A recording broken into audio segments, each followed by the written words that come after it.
नमस्कार, स्वागत है आप सबका। आप देख रहे हैं प्रिय रंजन भारती रिपोर्ट्स में। प्रिय रंजन भारती।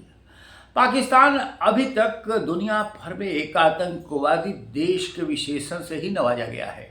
अब उसे एक नया विशेषण मिल गया है। वो एक दलाल राष्ट्र के रूप में, दलाल देश के रूप में उसकी भूमिका चिन्हित हो गई है। जी हाँ, ये बात मैं इसलिए कह रहा हूँ कि अमेरिका, इजराइल और ईरान के संघर्ष के बीच में उसकी जो भूमिका दिख रही है वो सिर्फ एक दलाली के करने वाले की भूमिका में आ गया है, और वो उससे भी इसमें सफलता नहीं मिल पा रही है। पाकिस्तान के चाहता है कि वो अमेरिका और ईरान के बीच में समझौता करा दे, और न तो अमेरिका के बश में उससे बात करना है और न ही ईरान उसकी बातें मान रहा है। इसी तरह से इजराइल और दूसरे देश जो खाड़ी देश हैं वो भी इसकी बातों से के भरोसे को नहीं देख रहे हैं। वो इनकी इसकी बातें किसी के रास नहीं आती हैं। कोई भी इसके कहे के अनुसार नहीं चल पा रहा है। और ये एक ऐसा जंक्चर है, एक ऐसे मोड़ पर पाकिस्तान के साथ ये हो रहा है जहाँ से उसे हताशा ही हासिल हो रही है। उसने अमेरिकी दूत के रूप में कई बार ईरान से समझौते की कोशिश की, लेकिन ईरान ने उसकी एक भी नहीं सुनी। खाड़ी देश कुवैत, इजराइल और दूसरे जो सऊदी अरब है वो भी उसकी बात मानने के लिए तैयार नहीं है। खींच में वो फिर से अब भारत पर अपनी भड़ास निकालने की कोशिश कर रहा है। लेकिन वो पहले उसे ऑपरेशन सिंदूर में जिस तरह का तमाचा मिला और जिस तरह से उसकी करारी हार हुई है, उससे उसे सबक नहीं मिली है। वो चाहता है कि फिर से वो अमेरिकी राष्ट्रपति जॉर्ज बुश ने जिस तरह से उसको अमेरिकी राष्ट्रपति, क्षमा करिए मैंने इसमें फिर ये बात कह दी थी, जॉर्ज बुश नहीं, अमेरिकी राष्ट्रपति डोनाल्ड ट्रंप ने जिस तरह से उसे पाकिस्तान को सिर आंखों पे बिठा रखा था, उससे उसका मनोबल बढ़ा है। अब वो पाकिस्तान ये जानता है कि अमेरिका उसे ज़्यादा भाव नहीं देगा, एक दलाल के रूप में ही उसकी भूमिका है। लेकिन वो राष्ट्रपति डोनाल्ड ट्रंप का खास मानता है और ये चाहता है कि राष्ट्रपति डोनाल्ड ट्रंप हमें पूरी तरह से मदद करेंगे। इसलिए वो भारत पर अपने ताव दिखाने की कोशिश करता है। भारत पर ताव दिखाने के साथ साथ जिस तरह से वो ललकार रहा है, उसे शायद ये अंदाजा नहीं है कि भारत इस बार और पुरजोर तरीके से उसको मुंह की खिला देगा और चारों खाने चित्त पटा देगा, जिससे फिर उसके होश फाख्ता हो जाएंगे। अभी जिस तरह से रक्षा मंत्री ख्वाजा आसिफ ने सियालकोट, पाकिस्तान में सियालकोट में कहा है पत्रकारों से कि अगर फ्लॉग फ्लैग ऑपरेशन फिर से भारत करता है, यानी छिप कर हमला करता है, तो इस बार सेना, भारतीय पाकिस्तानी सेना यहीं तक सीमित नहीं रहेगी। ये ऐसा हमला करेगी जो उसे कोलकाता तक सबक सीख लेगा। यानी हमला ऐसा होगा कि दिल्ली से कोलकाता तक दहल जाएगा। ये एक भारत को बड़ी चेतावनी पाकिस्तान दे रहा है। लेकिन पाकिस्तान समझ ले कि ऐसा करने से पहले उसे 7 जन्म सोचना पड़ेगा। उन्होंने कहा कि भारत ड्रामा करता है, हमेशा भारत की ओर से अधिक शर्मिंदा होता है पाकिस्तान।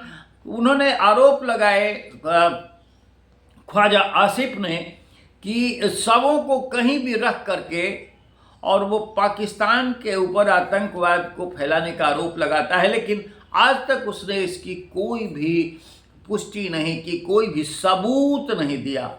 आतंकवाद का आरोप लगाना सिर्फ जानता है। अब हालांकि ख्वाजा आसिफ के इस बयान के बाद जिस तरह से वहाँ के सैन्य अधिकारी आसिफ मुनीर का मनोबल बढ़ा है, रक्षा मंत्री ख्वाजा आसिफ भी वैसे ही अपने मनोबल को बढ़ा करके बात कर रहे हैं। इसका जवाब भारत के रक्षा मंत्री ने पुरजोर तरीके से देते हुए कहा केरल में एक जनसभा में कि पाकिस्तान ने अगर फिर कोई दुस्साहस किया तो उसे करारा जवाब दिया जाएगा और इस बार ऐसा जवाब दिया जाएगा कि उसके होश ठिकाने लग जाएंगे। लेकिन पाकिस्तान अपनी आदतों से बाज नहीं आता है। ऑपरेशन सिंदूर से वो सीखा नहीं है और उसकी हेकड़ी अभी भी गुम नहीं है। शायद वो बस डोनाल्ड ट्रंप के कंधों का भरोसा करके ही कूद रहा है और इतनी समझदारी उसमें नहीं हो पा रही है कि वो दुनिया के बाकी देशों से भारत के रिश्ते और भारत के अपने आत्मसम्मान आत्मबल को परखने में तनिक भी कोई उसने गंभीरता आज तक नहीं दिखाई है। उसे समझ में आता है कि पाकिस्तान आराम से भारत पर हमला करके उस फतह पालेगा, लेकिन ये उसकी भूल है और ऑपरेशन सिंदूर से भी कहीं बड़ा उसे इस बार सबक सीखने का मौका मिल सकता है अगर उसने इस तरह का दुस्साहस किया। पाकिस्तान लगातार इस तरह की कोशिश कर रहा है, वो भारत को उस्काने की कोशिश कर रहा है। पूर्व उच्चायुक्त अब्दुल वाजिद ने भी पिछले दिनों मुंबई में जो बयान दिया था वो बड़ा हैरत में डालने वाला है। कहा कि अमेरिका अगर पाकिस्तान पर हमला बोल दे तो बिना सोचे पाकिस्तान को भारत पर हमला कर देना चाहिए, क्योंकि उनका तर्क है कि अमेरिका तो हमारे न्यूक्लियर रेंज में नहीं आता है, हमारा विकल्प भारत ही होगा। और बाद में हालांकि जोड़ा कि ये संभव नहीं है और ऐसी नौबत नहीं आएगी, लेकिन भारत पर हमला करना पाकिस्तान का आसान विकल्प होता है। अब ये कौन उन्हें समझाए?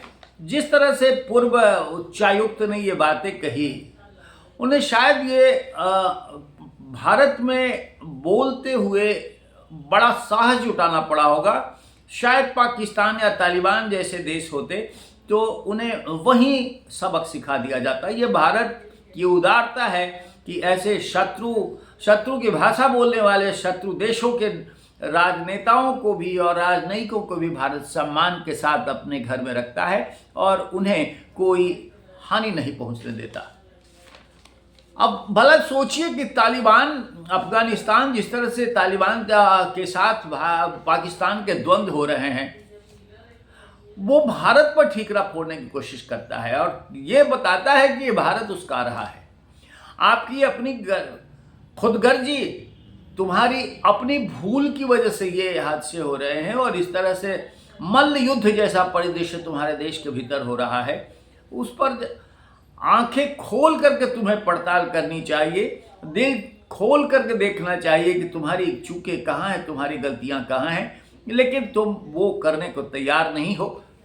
खैर, वो तो उसका अपना मामला है, लेकिन भारत की तरफ अगर आंख उठा करके देखने का दुस्साहस फिर पाकिस्तान करता है तो वाकई रक्षा मंत्री ने जिस तरह से कहा कि ऑपरेशन सिंदूर अभी बंद नहीं हुआ है और भारत सरकार के प्रवक्ता, रक्षा मंत्रालय के प्रवक्ता भी, सेना के प्रवक्ता ये बात बताते रहते हैं कि ऑपरेशन सिंदूर अभी जारी है, तो उसे करारा जवाब तो मिलेगा ही, लेकिन जवाब सिर्फ करारा ही करके नहीं छोड़ना चाहिए।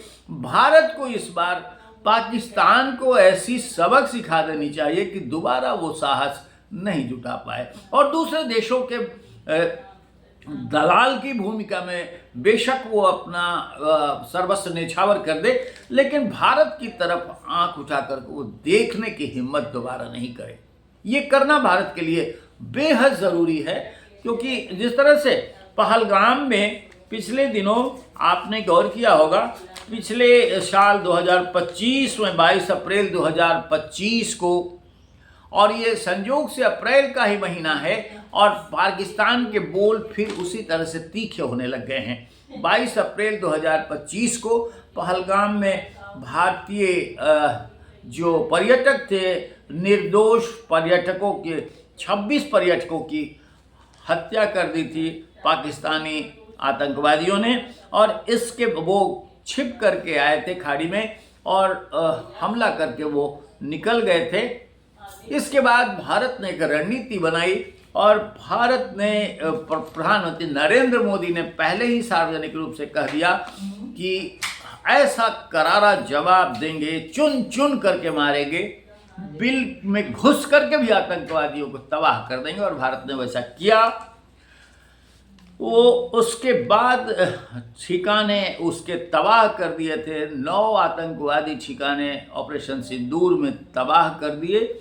और जिस तरह से मिसाइल और हमलों से और वो उसके ठिकाने तबाह किए गए थे, सर्जिकल स्ट्राइक जिस तरह से की गई, पाकिस्तान की नानी याद आ गई थी। उसने तौबा कर ली थी। और उसके नाना डोनाल्ड ट्रंप अमेरिका में जिस तरह से बैठ करके दादागिरी पूरी दुनिया पर चलाने के लिए माने जा रहे हैं और उनको अपने ही देश में विरोध का सामना करना पड़ रहा है।